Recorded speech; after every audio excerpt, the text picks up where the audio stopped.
Coming up on City Beat, our first responders save lives every day. But feeling as though some lives may be slipping through the cracks, a Las Vegas fire and rescue paramedic helped organize one of the largest human trafficking training sessions ever in our region. Find out what these people on the front lines learned that could save lives of victims of human trafficking. Plus, these tiny homes are made from recycled ocean storage containers. See how Veterans Village has come up with yet one more way to get our veterans off the streets and in dignified housing. And Mint 400 fever hits Las Vegas. Check out the off-road vehicles as they stirred up a lot of excitement on the roadways in downtown Las Vegas.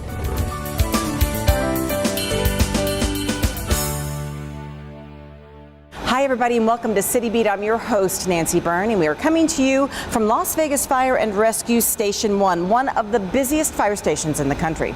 It also happens to be the fire station where firefighter paramedic Matthew Driscoll is assigned. Now, you may not know that name right now, but you will in just a few minutes. You see, he played a major role in getting one of the largest training sessions brought to our city, a training session for first responders on how to spot possible victims of human trafficking.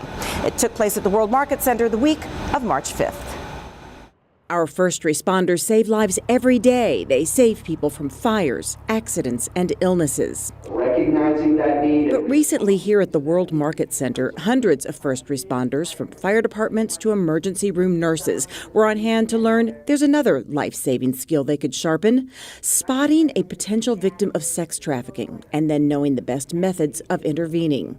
This massive training session by the human rights group I Empathize was called Empower Las Vegas, and it came about because of a member of Las Vegas Fire and Rescue. We met a firefighter through one of our events named Matt Driscoll, and I think the passion that was burning in him to combat this issue and to know that he had most likely interacted with human trafficking victims in his vehicle or on calls as a first responder, that inspiration came out of him into others, and now we're just seeing an amazing impact happen with the first responder community. I think it's important to me because I've had 3 females in the back of my rescue that have shown signs that we're getting trained on. From bruising from head to toe in different stages of healing to not having a great story, flat affect.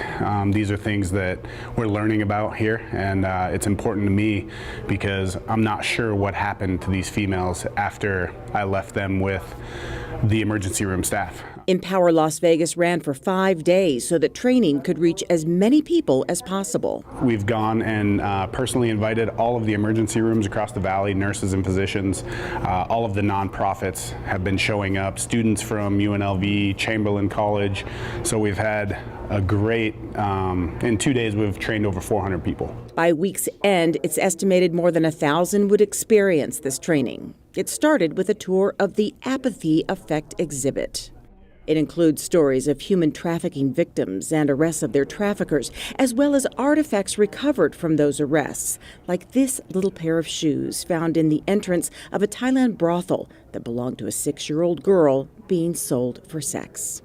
It was followed by the intense training by those on the front lines fighting this scourge, such as members of the Southern Nevada Human Trafficking Task Force. And it concluded with the intimate story of trafficking survivor Annika Huff, who after years of being victimized managed to escape and now uses her story in the hopes of saving others by teaching first responders how to spot signs of trafficking, signs that were missed on her all too often. I know that you as firefighters go to save lives. And if you're able just to look past the fire or whatever the call is about, you might be able to save a life in a different way. I Empathize has been around for 10 years globally, but this is by far the largest collaborative training they've ever hosted.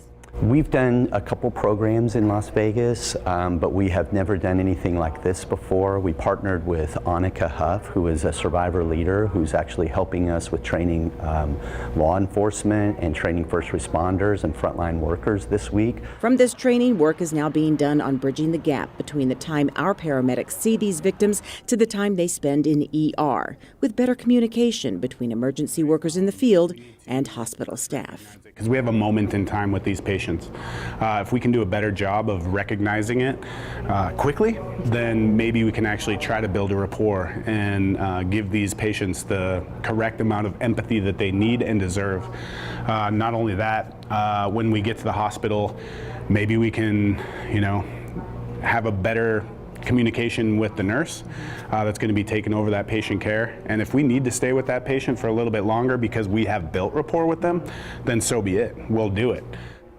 I'd like to take a moment to just point out some of the signs that someone may be a victim of human trafficking. It was taught to the first responders, but you don't have to be a first responder to look out for our youth. You can be a parent, a teacher, even a friend. Fear and submission. Avoids eye contact, particularly with law enforcement. They have few personal possessions. They're dressed inappropriately for their age or their venue. And physical abuse in various stages of healing. One sign may not indicate sex trafficking, but a combination might. If you do come across someone you believe is a victim, one thing you can do is call the Human Trafficking Hotline at 1-888-373-7888. Moving on now to looking out for our veterans. By now, most of us are familiar with Veterans Village. It's the brainchild of Arnold STALK, who promised his father, a World War II veteran many years ago, that no veteran in his community would ever go without the basic needs in life, from food to medical care to a roof over their head. Well, he is a man of his word. He has built 3 veterans villages, including an assisted living center, and now he's come up with a creative idea to provide more housing. He calls it an ultimate recycling project. When most of us look at these old ocean storage containers, we see old ocean storage containers, but not Arnold STALK, founder of Veterans Village, Las Vegas. He sees homes for veterans who are currently living on our streets. This is just his latest project to put veterans in clean, safe housing. And it is a converted and repurposed ocean container. And the house is an 8 foot wide by 40 foot deep by 8 foot high. So it's 320 square feet. But in that 320 square feet can house 2 United States veterans. The little homes include a full bath and shower, a galley kitchen, living space, and a bedroom. They are even solar powered. He's quick to give credit to the many local organizations that have helped him out, including $50,000 from Sands Care, which will help him get started on renovating more of these containers. We're going to build 11 of these on this campus through a master plan. And then we're going to test it and do all sorts of different things with the codes and things and make sure everything works right. And then we're going to build a village of them, a container village of 100 plus. That's our next goal. He says if this isn't the ultimate in sustainability, well, he doesn't know what is. There are hundreds of thousands of these that are laying in ports. They're laying in railroad yards and junk yards. And so we take them out of commission, we revitalize them, we repurpose them, and that's the ultimate in recycling. This latest project, along with 2 other Veterans Village facilities and a Veterans Village Assisted Living Center, is helping to make strides not only in getting vets off the streets, but getting many of the underserved vets off the streets.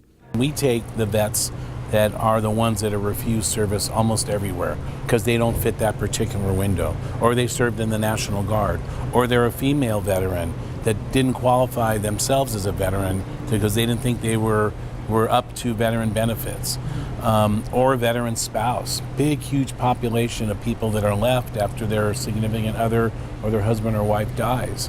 And so we're able to fill that gap. To Arnold STALK, this is not a difficult mission. It's a labor of love, not only for our community, but hopefully something that will catch on across the nation. Arnold says this is really a great solution. Those containers are strong, sturdy, plentiful, and with the right renovations can make for comfortable living. Well, we all know that we have the best of the best when it comes to first responders, but they can't be everywhere all the time. In fact, they actually rely on neighbors helping neighbors in an emergency until they can arrive. And that's where the Community Emergency Response Team Training, or CERT training, comes in. It teaches basic skills such as first aid, how to use a fire extinguisher.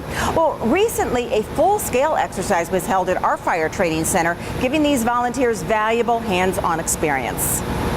Here at the Las Vegas Fire and Rescue Training Center, a scenario is being played out, simulating a small plane crashing into an apartment complex.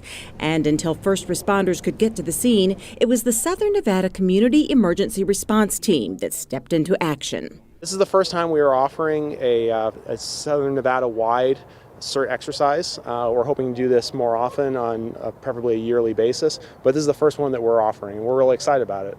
For the CERT volunteers, the day began many hours before the exercise. Team members from across our region, Las Vegas, Henderson, Clark County, and Boulder City, to name a few, brushed up on skills before they would have to put them to the test. The students were all gathered into 4 groups, and they practiced basic first aid. They practiced cribbing, which is moving people who are otherwise injured. They practiced doing some wall breaching in case they have to break down a wall to get to someone. And they practiced, in basic first aid. So those are kind of the main skills that they worked on. Where that fire is, that's probably where the plane went down. A little rain didn't dampen their enthusiasm to do what they had to do to make the scene and those residents affected as safe as they could until help could arrive from first responders.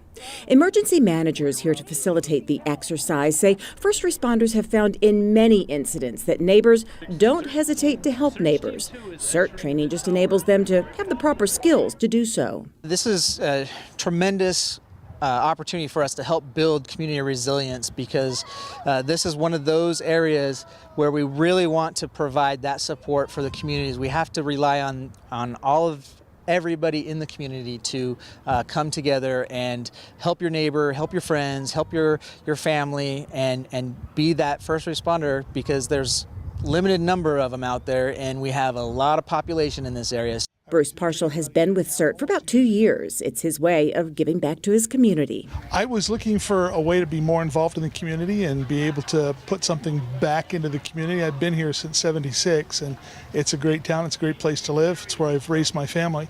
And so I wanted to have an opportunity to be able to be helpful if something should happen.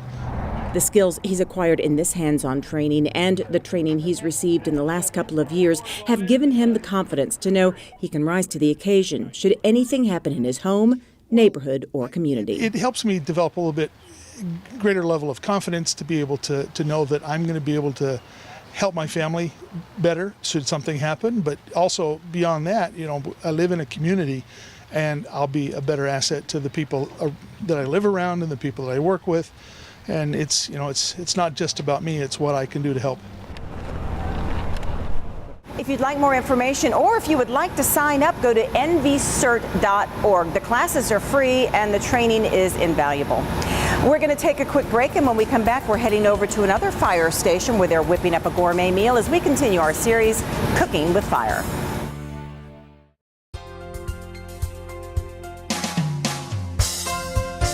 Congratulations to the City of Las Vegas Employee of the Month, Jennifer Winder. Jennifer is a senior inclusion recreation specialist whose core responsibilities include providing recreational programs to adults with developmental disabilities. These programs promote individuality, self-esteem, and independence. Among her many programs, she oversees Camp Cal, a week-long residential camp for adults with disabilities 22 and older. This experience provides respite for caregivers as well as allowing a vacation experience for those who attend. Recently, Jennifer has expanded her programming areas to include working with stroke survivors through the Valley Health System.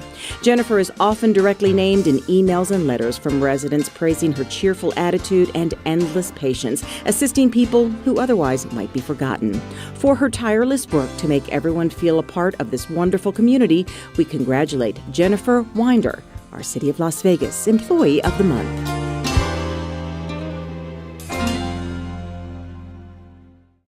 So you see, son, good manners are important. Should I go through it again? Yes. Yes, please. Yes, please. Exactly. Always say please, thank you, you're welcome, excuse me, sit up straight, hold doors open for ladies. If the door's locked, knock first, don't burp, don't swear, don't stare, don't use bad language, or talk with your mouth full, keep your elbows off the table. What table? And don't interrupt. Cover your mouth when you cough or sneeze. On the bus, give your seat up to anybody who has trouble standing. Bottom line, treat others the way you want to be treated. Got it? Got it. Good talk. Most parenting is hard to do in just 2 minutes. But 2 minutes twice a day making sure they brush is easier, and it could help save them from a lifetime of tooth pain. Welcome back to City Beat from Las Vegas Fire and Rescue's Station 1. Well, right now we're going to head over to Station 6 as we continue our series Cooking with Fire. We're going to introduce you to a recipe with wide appeal. If you like pasta and you like fish, you're going to love this dish. So where as soon as it's time to eat, we can just put it on a plate and mix it together, and then it's ready to go and hot. You're going to have engine 8, engine 22, engine 56, truck 7, battalion 1, EMS 1, rescue 201, rescue 44, and 2 private ambulances.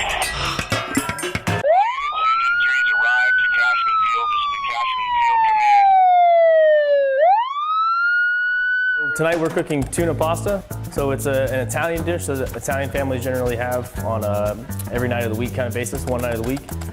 So it's seared tuna. I kind of went a little cheap and we got canned tuna. If you get big cans of tuna, it'll work just fine. And we're gonna sear it in a pan with olive oil and garlic, make a tomato sauce to go with it, and cook some penne pasta that's gonna go in a big dish like a casserole. And hopefully the guys like it, because I don't think too many people have had tuna with pasta. So we'll give it a shot.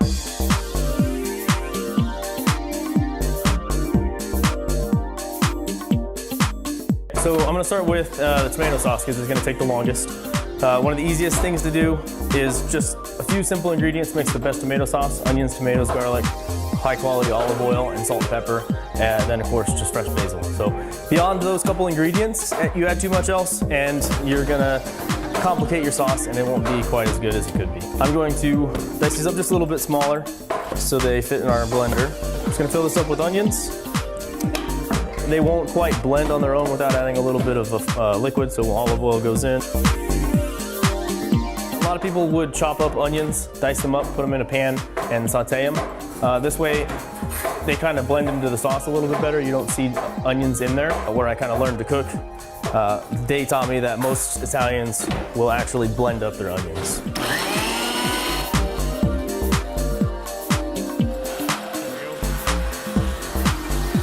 All right, so now that the onions are blended, we'll throw them in the pot. Remember, there's olive oil mixed in there, so once they start cooking, the onions won't burn. They'll have plenty of oil in there. Matthew Wilson, our probationary firefighter, he's helping with the side vegetables tonight. We got some Italian squash and some zucchini that we're gonna have.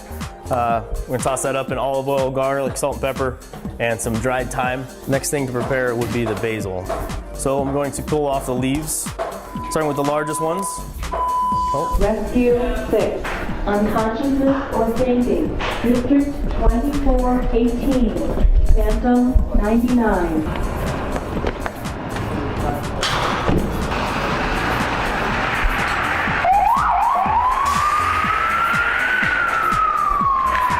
Started working in the casinos or in restaurants in Boulder City, and after a few years, I moved down to Mandalay Bay in the Venetian and worked on the Strip as a chef. It's been a great skill to have coming into the firehouse, because there's a lot of hungry mouths to feed. I like Italian because it's simple. As long as you put good ingredients in, it doesn't take much work.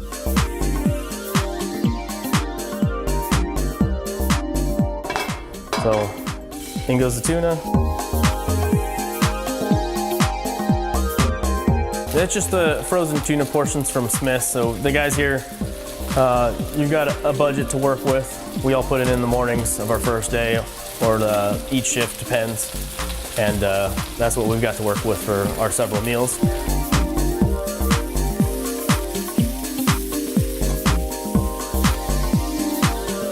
And it's just like cooking any other piece of fish. It really doesn't take much time. We're gonna put this all together in a pot, throw it back in the oven. So there really is no risk of undercooking.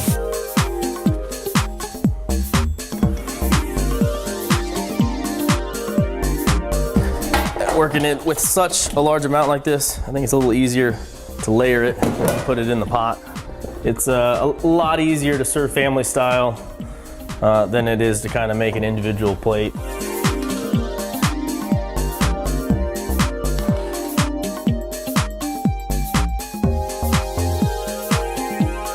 Got our pasta mixed up. Just throw it in our serving tray. Fresh mozzarella we cut up earlier. And we'll just sprinkle that on top and work it in just a little bit on top.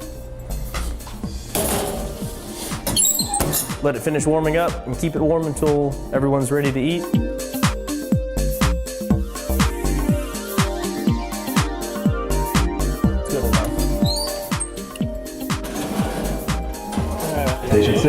6. Chow's ready.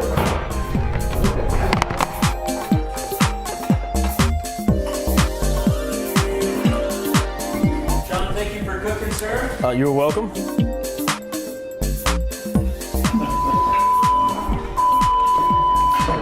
Rescue 6. Engine 43.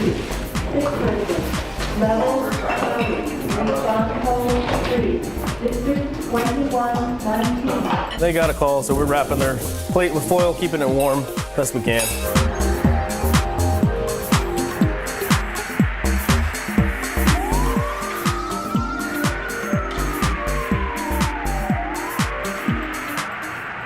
If you'd like this recipe, go to kclv.tv and look for Code 3 Cooking with Fire.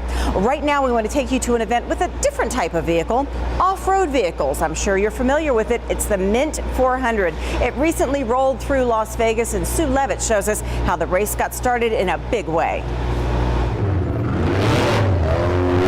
Some of the hottest off-road vehicles have made their way into our city to compete in the annual Mint 400 race. Looking forward to Mint 400. It's going to be great. Fans line the streets to catch a glimpse of these cool cars. And I'm like, I love speed, I like noise, I like stuff like that. So I'm like, darling, we gotta come down here. Wayne and Max Selden came to Las Vegas, like many others do, to tie the knot. So I gotta get this straight. So you didn't really know that No. the Mint 400 was going on? No, we did not. No. So this was a complete surprise. You came to get married. This is a bonus. And the newlyweds don't seem to mind starting off their honeymoon watching some fast cars. We've had a great time in Vegas. So good start to the honeymoon. Yes. Part of the Mint 400 tradition is this parade of off-road vehicles going on right now downtown. This gives the drivers a chance to show off their vehicles, and it also gives the fans a chance to come out and wish the drivers well. Yeah, I've been to a lot of racing, superbike races, World Superbike, MotoGP, all the good heavy stuff, so this should be just as good or better because I got a friend doing it. This year is a special year as the Mint 400 celebrates its 50th anniversary. This year I decided, because of the Mint 400 50th anniversary, that I would restore it back to the way it was when they raced it here. This particular car here raced in the very first Mint 400 event in 1968 and is back on Fremont Street today, 50 years later, rolling alongside another car from the first race. So these cars are friends, and here they are together, and we're side by side going down, and I'm thinking, wow, how could this happen? These two old-timers are together again, and they're going down Las Vegas Boulevard 50 years later. And I'm looking at him, and he's looking at me, and I said, wow, this is really something. Really something to see how far the cars have come and how much things have changed since the first big race. I think it's wonderful. I think it's become, now they have some $1 million cars running. I built this car for probably under $1,000. Dale Shoemaker raced his car in 1970. 200 cars raced that year and only 12 finished. I only got about 35 miles, and Mickey Thompson ran into the back of me and busted the left half of my engine off. Although there is a class for these vintage cars to race, they will remain out of the dirt and instead here on display for everyone to enjoy a little piece of the Mint 400 history. For City Beat, I'm Sue Levitt. The 120-mile race takes place just south of Las Vegas near the California state line. 400 vehicles registered for this year's race, making the Mint 400 the largest off-road race in North America. We're going to take a quick break, and when we come back, believe it or not, summer is right around the corner, and if you're looking for ways to keep your kids busy, we've got the answer, no matter what it is they like to do.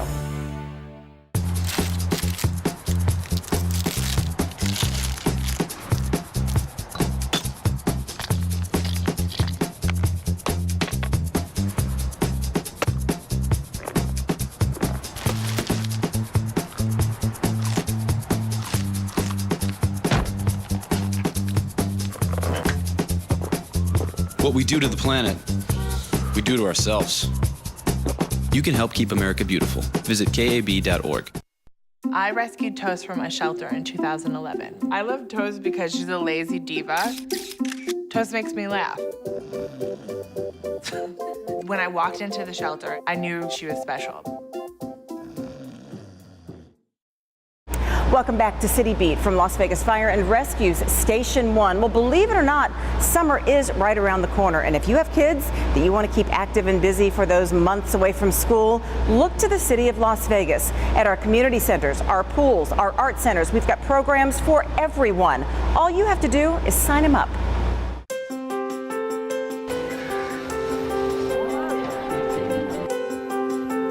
When we think of summer, long, hot days splashing in a pool may come to mind, but even that can get a little old after several months. So why not consider other ways to keep the kiddos entertained and occupied this summer?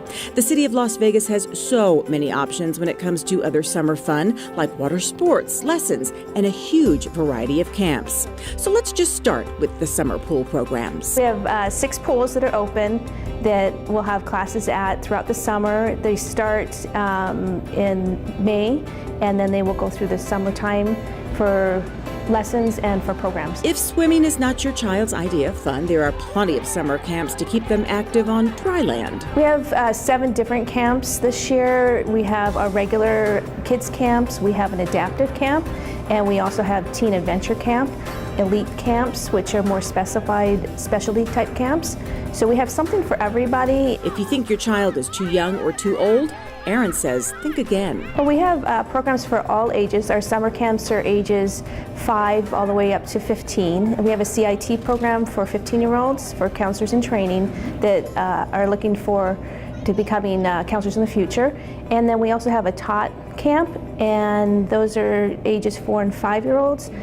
As well as our summer swim classes, anywhere from 18 months all the way up. When it comes to the arts, Las Vegas is nationally renowned for our outstanding programs year-round and for summer, such as the Rainbow Company Youth Theater and our West Las Vegas Art Center's Performing and Visual Arts Camp. We have something for just about every little young performer out there, whether they're interested in dance, theater, video production, acting, whatever it is. We're even teaching classes this year on set production and costume design, so we're exploring some other avenues as well. Robin says we are fortunate here in Las Vegas to be surrounded by talented performers who are passionate about training and instructing the next generation of performers. We have some fantastic instructors and some professionals from in the industry here in Las Vegas that come in and help with some of these performance camps that we offer. The Rainbow Company is a program that's going on 40 years now, so it's very highly acclaimed. It's received a number of different awards, and the Performance and Visual Arts Conservatory over at the West Las Vegas Arts Center is now in